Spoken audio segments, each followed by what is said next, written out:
Hey everyone, Kyle once again. Welcome back to another movie review, and now since I reviewed the previous Land Before Time 4, Journey Through the Mist, now I'm moving on to the next sequel.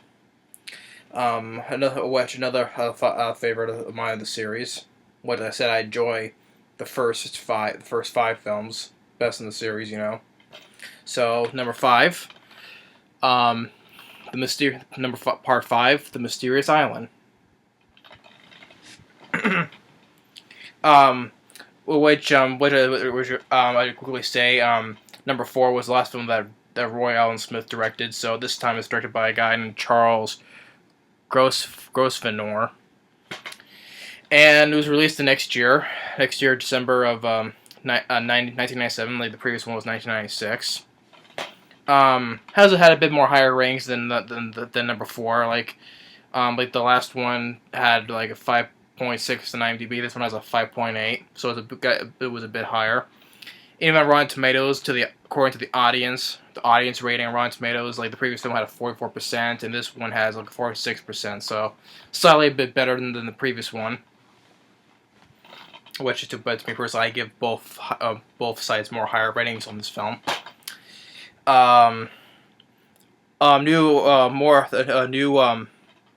New voice cast as our characters, except for Kenneth Mars, still does the voice of Grandpa Longneck, but new ones like the voice of Littlefoot named Brandon LaCroix, how his last name is pronounced.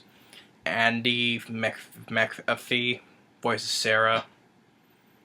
Jeff Bennett, who voiced Petrie, the previous still also returns to voice Petrie still. But new also Aria Noelle Curzon. I'm sorry if I can't get the names right, but that was one voices Ducky, new voice for Ducky. So yeah, so a couple of the original cast members but new voices for the characters as well. And getting into the story. Back in the Great Valley, where Littlefoot and his friends, they're looking for tree stars to eat, the green leaves that shape like stars, they call them tree stars. They're enjoying eating tree stars. Well, all of a sudden there is like a swarm. Well, as they call it, these swarm of bugs, which they call swarming leaf gobblers, which really look like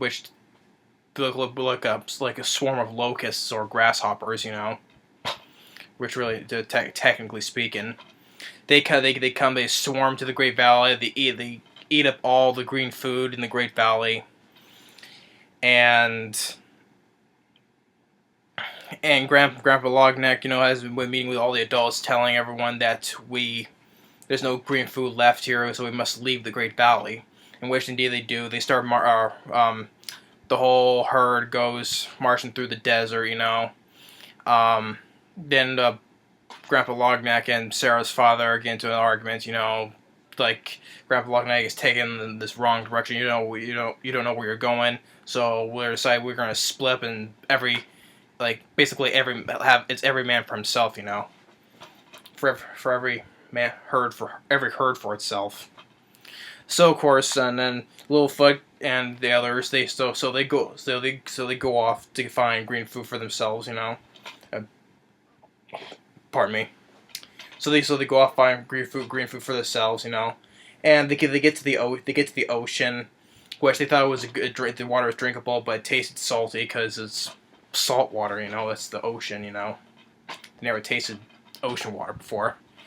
Then Spike sees something in the distance. There's an island that has green food there, And there's this path that goes all the way from the shore to the island. As they're walking along, there's this big tidal wave that's approaching them, So they climb off the cliff just as the tidal wave hits them. But as they get on the island, they think that the food tastes a little bit funny, but but Spike, of course, he finds anything edible, And so they start enjoying it, and then they notice that the path that they were walking on, the water all the water washed it all away, you know. So they're stuck there. So they're finding a way. They asked like Ducky, you know, because Ducky's a swimmer, to swim across, but or Petrie to fly across, but they call it the big water, you know. They call it big water, not an ocean. They call it big water. They're both scared of what's lurking in those depths, you know. And they start singing that song, "Big, big, big water," you know, that song. So they get an idea to drop a log, and because it floats, you know. So they start riding on the log, tried taking it across the ocean. Sarah's getting a little bit seasick, and despite he sees a few leaves on the branch of a log, starts eating those and starts rocking the log. And Petrie is upside down in the water. He sees a large swimming shark tooth, which is one of those prehistoric sharks. I think it was called it's not a megalodon, but it was another type of prehistoric shark. It started with a C. I forget what the name was though, but it's another prehistoric shark. So it starts chasing them, and in the confusion, they end up getting turned. They end up getting turned, and starting my words again. They get turned around, and they got back on the island. So at nighttime, you know, they start singing another song, "Always There," you know, thinking of their families. But the next morning, they see a shadow of a sharp tooth. You know, they start running into the woods, and they get stuck by large walls. So that they think this is it. You know, so they start, you know, crying. You know, but then it's returning from the second film, Chomper. And then this film, he's grown up a little bit, you know, and he's learned how to speak, you know, how to talk, you know, and he lives on the island with his parents, you know, and he wanted them to meet them, but Lilith says that's not a good idea, and of course Sarah, you know, she doesn't trust him because he's a sharp tooth, you know.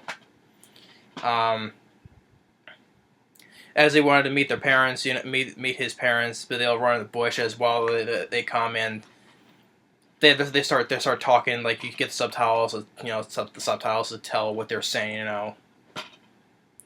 So when then Chomper gets an idea, so he knows a place where they won't be able to smell you, you know.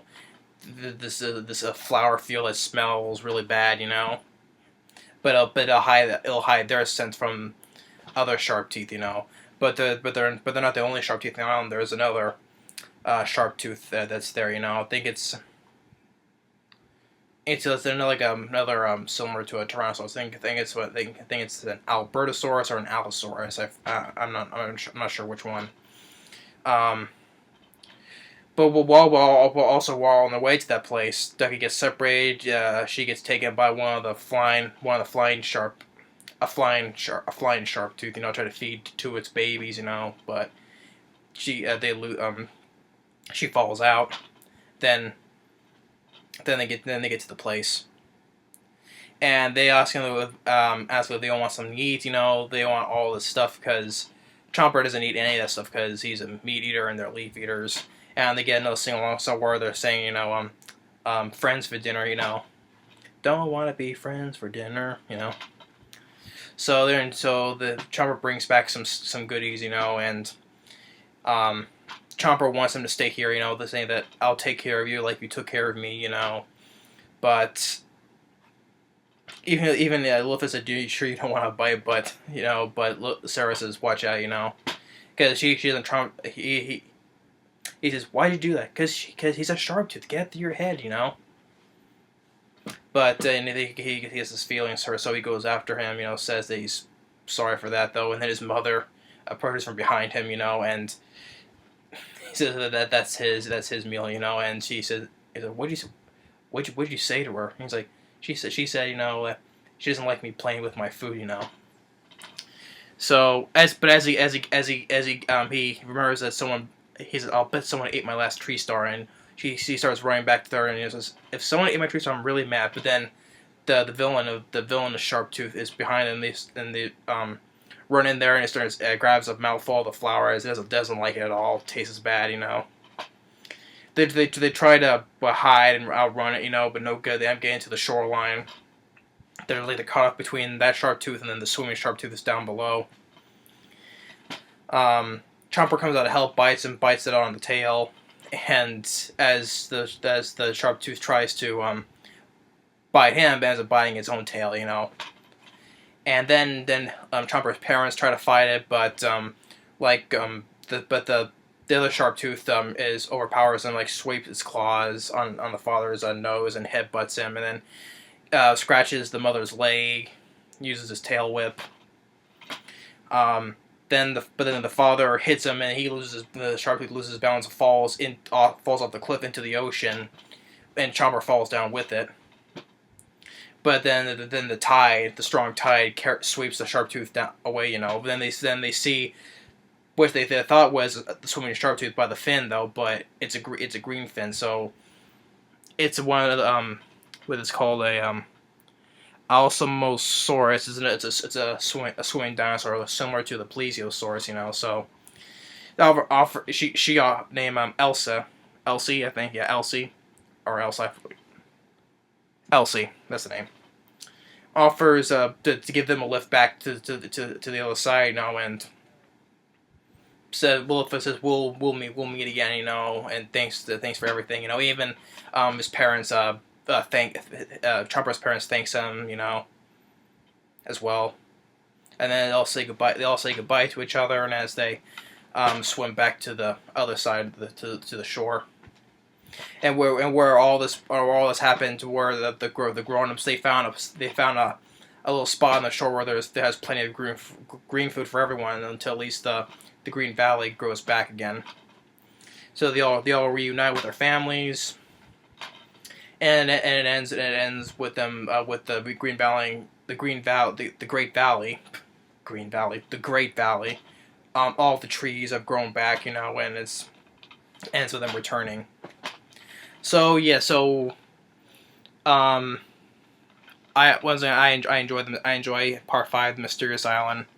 I like the return. I like the return of Chomper. You know, I always enjoyed Chomper as a character since the second film. You know, and then Chomper doesn't. After this, Chomper doesn't come back until in the TV show, where he's already there. You know, with a friend Ruby, which I'll get to some other time. You know, but get to these first though.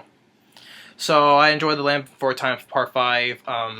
The Mysterious Island, and I always considered the first 5 Land Before Time films as my favorites. You know, even though I enjoy the rest of the films, but I always considered the first 5 the best. Maybe I may also consider Part 6 as well as the best along with the first 5. Maybe I'll consider the first 6, first 5, first 6. Doesn't really matter. I enjoy the first all the way up to 6. So I will say that, consider it as the best, you know. But I enjoy the rest of the films as well. But I always consider the first 6. I'll just say the first 6 the best. And then I'll get to those in some other time. So I enjoy. This one's the same. It's on the same length as the previous film, an hour and 14 minutes. It goes by fast though. Cast, once again, the voice cast does a good job. I liked the return of Chomper, you know. Yeah, so that's pretty much it. So that's my review for The Land Before Time Part 5, The Mysterious Island. I enjoyed it a lot. Thanks for watching. Take care, and stay tuned for the next movie review. And the next time I'll get to Part 6, Secret of Source Rock. So thanks for watching, take care, and stay tuned for the next review. Later.